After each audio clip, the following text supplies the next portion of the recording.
guys, welcome back to my channel. As you can see, I'm in a different environment. I'm actually back at school for 2 more weeks and then I'm going home. It's a little easier for me to film while I'm at school actually, so hopefully I could start picking up the pace so I could catch up. I really want to catch up before this current season that is currently out ends, but I don't know how possible that's going to be. So let's go over what happened in the last couple of episodes. So Rollo and Princess Gisela have learned to like each other a little bit more than like, and I guess I'm starting to like Rollo again, which is crazy because I've gone back and forth on Rollo for this entire show, and I've never done that in a show before, like ever. I don't know. I don't hate Rollo anymore. I think that he's kind of cool. I mean, he did, betray his brother and his people, but I feel like I understand his justification for it. He wants to step out of his brother's shadow and stuff. As I said before, there are other ways that you could do that, but at the end of the day, I can't change anything that has happened, and every scene with Rollo this season so far has been really funny. Him trying to learn French, him and Princess Gisela. Every scene that Rollo has been in has been pretty funny. So I'm warming up to him, I guess. Bjorn fought off a bear a couple episodes ago. He's finally a man. He's become a man. But Erlander and Kolf sent some hitman guy to go kill Bjorn, which was unsuccessful. I knew it was going to be unsuccessful. You can't spend days in the wilderness preparing, fighting. Bjorn literally took down a bear. Okay, so this guy was probably a piece of cake for him. Oh my god, at the end of the last episode, King Harold comes in, and I don't know how I feel about him. He might stir up some trouble over here in Kattegat.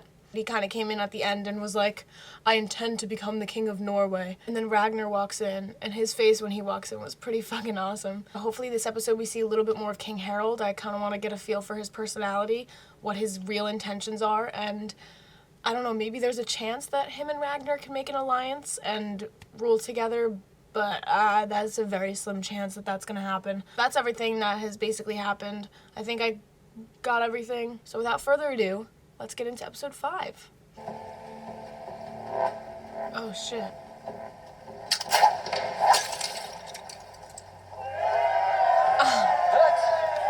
What a tease. Because we have eyes in Ragnar's household. Anything we need to know, we'll find out. Bjorn's weakness, Ragnar's weakness. Time to strike. Through Torvi? Of course through Torvi. Otherwise I'll kill her child. She knows I'll do it too. What were you two talking about? Erlander was telling me how he's forgiven Torvi for leaving him. I, too, have a surprise. I am with child. No way. That makes me so very happy. Me too. More than I can say. Although it is still early days. Marry me, Lagertha. Marry me, I've always known that we were fated to be together. Lagertha. I don't feel good about this. Say that you'll marry me.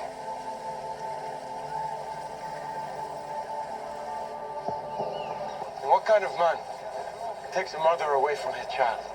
You tried to take me away from my mother. That is not the way it went. If you remember, your mother left me. Yeah, because you cheated. You left me. Because you cheated. It is not easy being a father.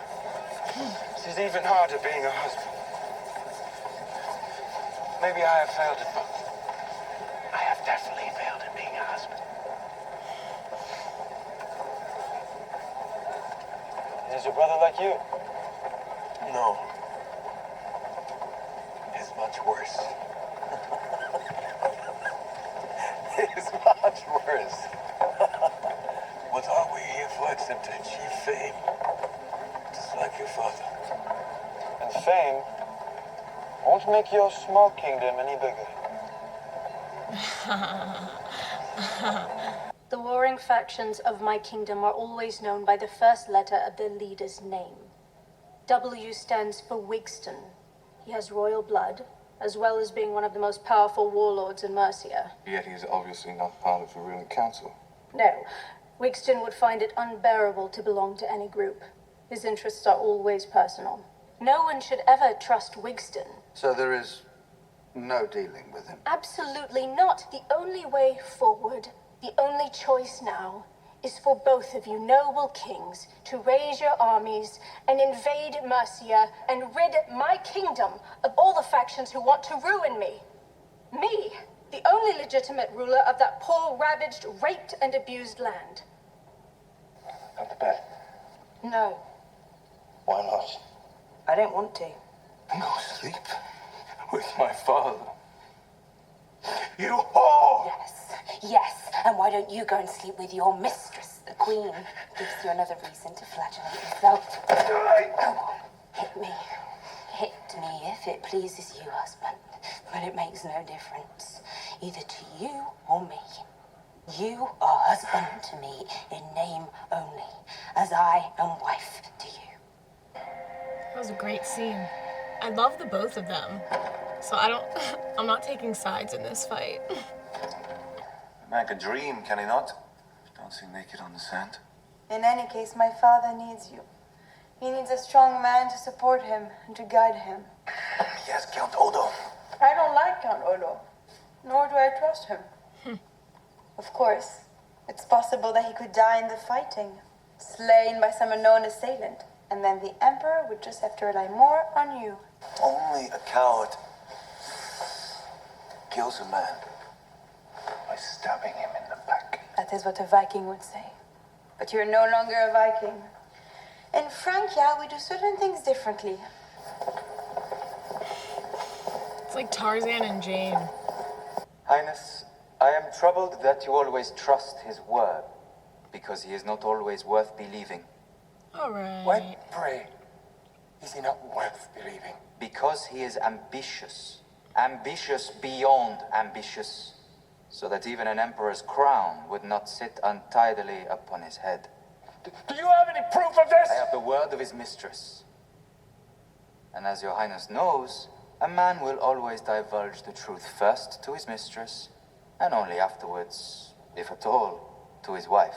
Let me talk to his mistress. How should I trust the evidence of this woman? Because this woman is my sister. Oh god. And they've been fucking? Oh god. Is it true? Does Count Odo talk freely of his ambitions? Yes, he does. Very freely. Ugh, they're brother and sister. Oh my god. Stay close to Count Odo. Report to me anything which might signal his treachery. Wow. Oh. The forts have... I want to know about your father. My father was a merchant, well respected, rich enough to own a boat. What about the Emperor? Tell me about him. The emperor had many daughters with his wives and concubines. His concubines were looked after by the palace eunuchs, Eunuchs. men who were not men. Why are they not men? Their manhood was cut off, so they could not have sex with the emperor's wives or slaves. I don't like that. No, they didn't like it either. I don't know you. And you don't know me. Yet I want to tell you my most terrible secrets. Do you want to hear it? Yes. I will tell you when you tell me the truth about your father. We are allies. Then we shall go together to Paris. And we shall fight together. Is it not so? You and Ragnar need my warriors. You need my ships. I can't wait for Paris. Bjornar in sight. I cannot wait. We shall destroy those Christian folk. They have seen nothing yet. We are the masters now. Is it not so? Is it not so? Bjorn doesn't like him. So we are. You know me for a sinner. My sins are carnal, venal. Think you, Lord, that I can look upon such scenes with equanimity? that I do not dream in the dead of night of returning to your light and the promises of heaven? Am I not a man like other men? I would sup with the devil if he would show me how to achieve my earthly goals. Your kingdom, Lord, as you have said, is not of this world, but my kingdom is. Ooh, that's a great quote. And therefore, there is no help for me. No other way for me but eternal damnation. Ouch.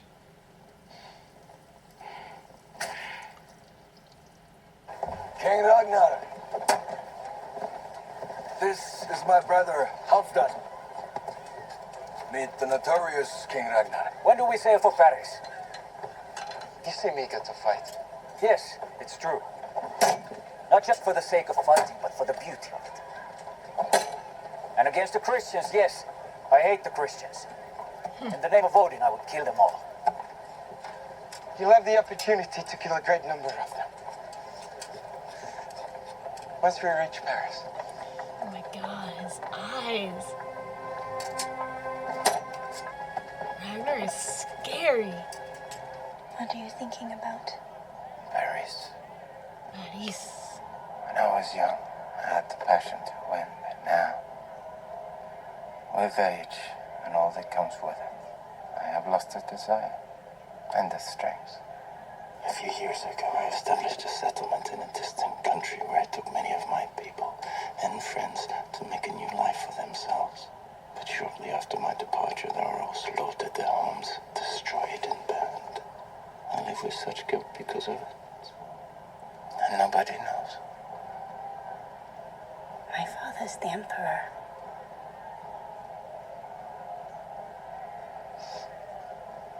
He knew that. You are the genius that built the boats that changed our world and helped make Ragnar so famous. Why would he fall out with someone like you? Because I killed his pet Christian. Okay. Helga. Skål. To new friendships. Skål. Skull. Skål. Oh my god, Ivar is so cute.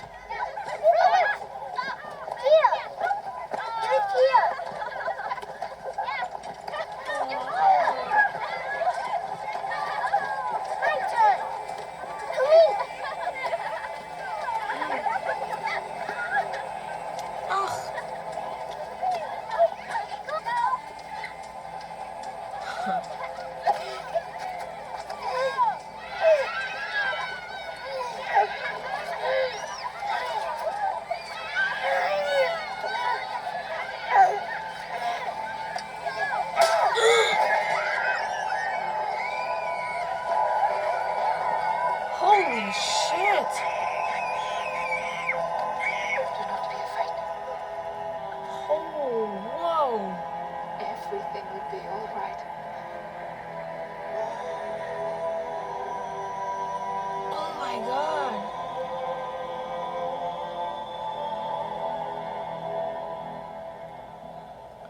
What? That is not a good sign. Where did you find this? I took it from someone.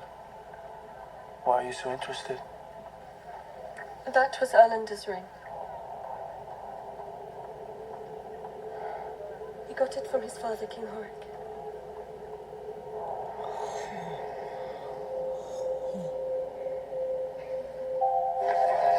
Aw, Lagatha looks so pretty. She looks beautiful. You look...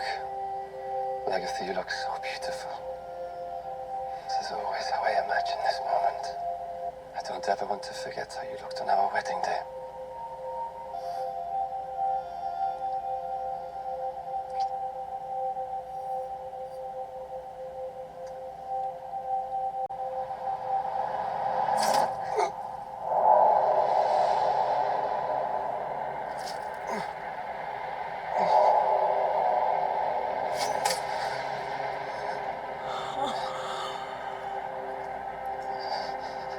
Oh my god.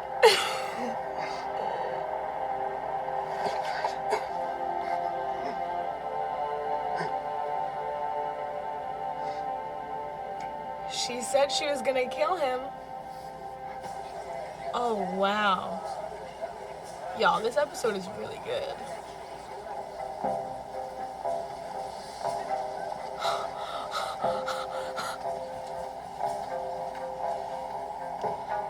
Calf is dead.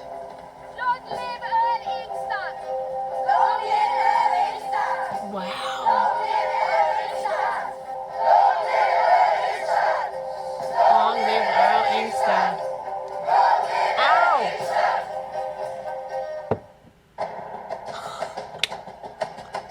Oh, hell yeah. Oh my god.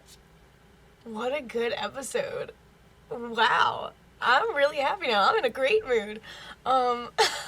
This season, every episode just gets better and better and better. And I'm here for it. I'm loving it. Let's go over what happened this entire episode. So basically, King Harold brings over his brother, and they claim to be Ragnar's allies. They're going to help Ragnar and his men raid Paris in the upcoming spring. I'm not sure what his brother's name is. I forget what his brother's name is, but I'm sure it'll be said again in the upcoming episode, so I'll learn it. I don't want to look anything up. And then we have the storyline of Ragnar and the slave girl. Well, technically she's not a slave anymore since Ragnar said that she is free to choose whatever she wants to do. What's her name? Edu? Her name is Edu. I don't know, that whole storyline's a little bit weird for me. I don't really understand how she is relevant to everything else or why Ragnar is taking such a liking to her. I don't know if I'm in the minority on that opinion, but I don't know. I don't really connect with her or her story. She just randomly appeared and Ragnar took such an interest in her. Then they got high together. And that was basically it. She's an emperor's daughter, the emperor of China. So I just don't understand her significance to the storyline. Maybe she'll become important later on, but for right now, I don't understand why she's so important to Ragnar, other than maybe somebody to confide in. And then we see Floki is teaching Ivar the ways of the gods and all that good stuff, just like Aslog asked him to. And then Ivar starts playing with all the other boys, and he kills a boy who was trying to, Ivar gets the ball, and Ivar killed a boy. That, I don't even know what to think. Is Ivar gonna grow up and be evil? Because that is the first sign of a psychopath. Honestly, I feel really bad for Ivar. I think that he's gonna go through a lot in his life because of his, disability, especially during these times. I mean, they were gonna kill him when he was born. Everybody thought that he wasn't worth living because he had deformed legs. He has a deformity. I think that as he grows up and enters childhood and his teenage years and whatnot, people are gonna give him a rough time. And I don't know if he's gonna react the way that he reacted in this episode, but I think Ivar is someone to look out for in the future. And then at the end of the episode, man, Lagertha kills Earl Calf. I knew it was too good to be true. She looked really good. She was really happy for some reason. So when Earl Calf came up to her, earlier in the episode and was like, will you marry me or whatever, she didn't really give him a solid answer. So I was like, that's a little sus. She's pregnant with his kid, and she fucking killed him.